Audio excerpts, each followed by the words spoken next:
Hello everyone, Sharada ಕಿಚನ್ಗೆ ನಿಮ್ಮೆಲ್ಲರಿಗೂ ಸ್ವಾಗತ. ಇವತ್ತಿನ ರೆಸಿಪಿಯಲ್ಲಿ ರಾಗಿ ದೋಸೆನ ಮಾಡಿ ತೋರಿಸ್ಕೊಡ್ತಾ ಇದ್ದೀನಿ. 1 ಚಮಚ ಮೆಂತೆ, 1 ಚಮಚ ತೊಗರಿಬೇಳೆ, 1 ಚಮಚ ಹೆಸರುಬೇಳೆ, 1 ಚಮಚ ಕಡಲೆಬೇಳೆ, 1 ಕಪ್ ರಾಗಿ, 1 ಕಪ್ ಅಕ್ಕಿ, ಅರ್ಧ ಕಪ್ದಷ್ಟು ಉದ್ದಿನಬೇಳೆ ಎಲ್ಲವನ್ನು ಚೆನ್ನಾಗಿ ಮಿಕ್ಸ್ ಮಾಡ್ಕೊಂಡ್ಬಿಟ್ಟು 2ರಿಂದ 3 ನೀರು ಹಾಕಿ ಇದನ್ನು ಚೆನ್ನಾಗಿ ತೊಳೆದುಕೊಳ್ತಾ ಇದ್ದೀನಿ. 6ರಿಂದ 7 ತಾಸುವರೆಗೆ ಇದನ್ನು ನೆನೆಸಿಟ್ಕೊಂಡ್ಬಿಡ್ತಾ ಇದ್ದೀನಿ. ಈಗ ನೆಂದಿದೆ.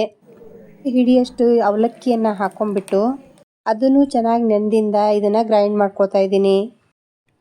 ಓವರ್ ನೈಟ್ ಇದನ್ನು ಹುಳಿ ಆಗಲು ಬಿಟ್ಬಿಟ್ಟು ಬೆಳಗ್ಗೆ ಎದ್ದು ರುಚಿಗೆ ತಕ್ಕಷ್ಟು ಉಪ್ಪನ್ನು ಹಾಕೊಂಡ್ಬಿಟ್ಟು ಒಂದು ದೋಸೆಯ ತವಾನ ತೆಗೆದುಕೊಂಡ್ಬಿಟ್ಟು ಅದ್ರ ಮೇಲೆ ಈ ಥರ ಹರಡ್ಕೊಂಡು ದೋಸೆಯನ್ನು ಮಾಡ್ಕೊಂಡ್ಬಿಟ್ರೆ ಮೇಲಿಂದ ಸ್ವಲ್ಪ ಎಣ್ಣೆನೋ ಬೆಣ್ಣೆನೋ ಹಾಕೊಂಡ್ಬಿಟ್ಟು ಎರಡೂ ಬದಿಯಲ್ಲಿ ಹೊಳಿಸ್ಕೊಂಡು ಬೇಯಿಸ್ಕೊಂಡ್ರೆ ಅಕ್ಕಿ ದೋಸೆಗಿಂತಲೂ ಹೆಲ್ದಿಯಾದ ರಾಗಿ ದೋಸೆನ ಮಾಡ್ಕೊಂಡು ತಿನ್ಕೋಬೋದು.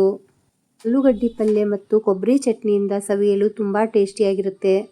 ರೆಸಿಪಿ ಹೆಂಗೆ ಅನಿಸಿತಂತ ಕಮೆಂಟ್ ಮಾಡಿ, ಲೈಕ್ ಮಾಡಿ, ಶೇರ್ ಮಾಡಿ, ಸಬ್ಸ್ಕ್ರೈಬ್ ಮಾಡೋದನ್ನು ಮರಿಬೇಡಿ.